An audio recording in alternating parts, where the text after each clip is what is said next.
مساء الخير، ازيكم عاملين ايه؟ النهارده هنعمل مخلل للبصل بمنتهى الجمال.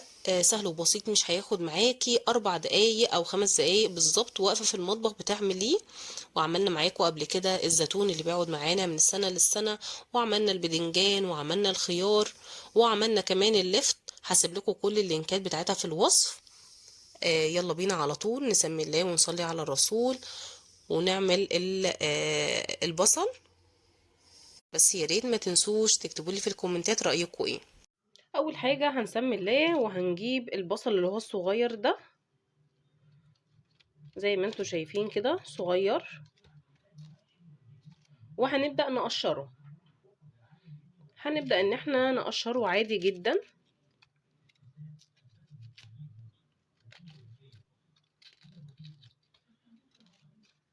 زي ما انتوا شايفين كده. هنقشر بقى الكمية كلها زي ما انتوا شايفين كده. غسلناه وقطعناه كله كده زي ما انتوا شايفين. هنبدأ بقى نركنه كده على جنب. هنا انا جبت فلفل رومي من ده وفلفل حراق. هبدأ ان انا اضربهم مع بعض، هنضفهم كويس واضربهم مع بعض، واحد بس من ده والباقي هخليه سليم. هبدأ كده في الكبة.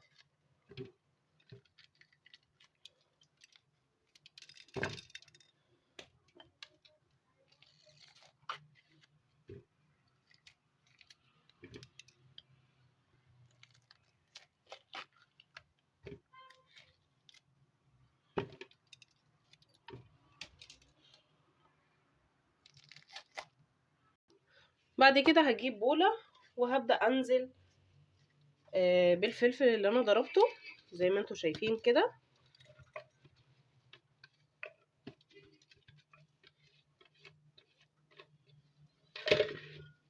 وهبدأ انزل عليه بالبصل بتاعي.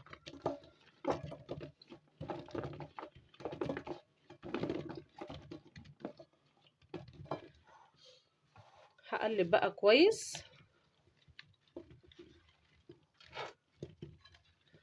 عايزة اشبع كل بصلاية بالفلفل اللي انا عملته ده.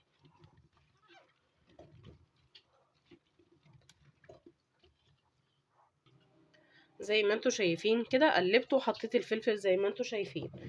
هنا بقى جبت لتر من المية وهبدأ احط عليه ملح. هبدأ احط ربع كوباية من الملح.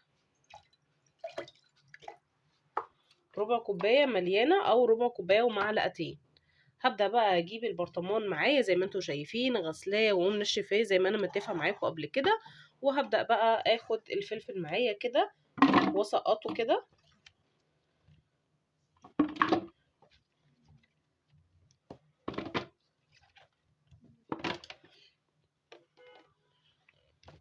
واحط الفلفل كده من الجناب.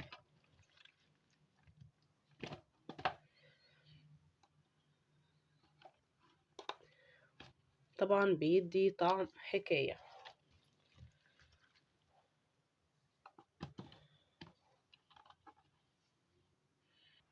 بعد ما عملتهم عملوا معايا البرطمانين دول. هبدأ بقى انزل بالمية بالملح.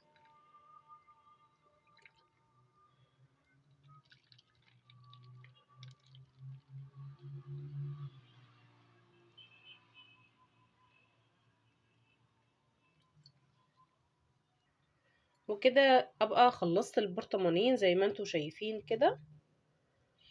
هغطيهم بقى واسيبهم. دول شكلهم تحفة. يا رب تكون عجبتكم الفكرة. ما تنسوش بقى لايك واشتراك للقناة وتفعلوا الجرس على الكل. السلام عليكم ورحمة الله.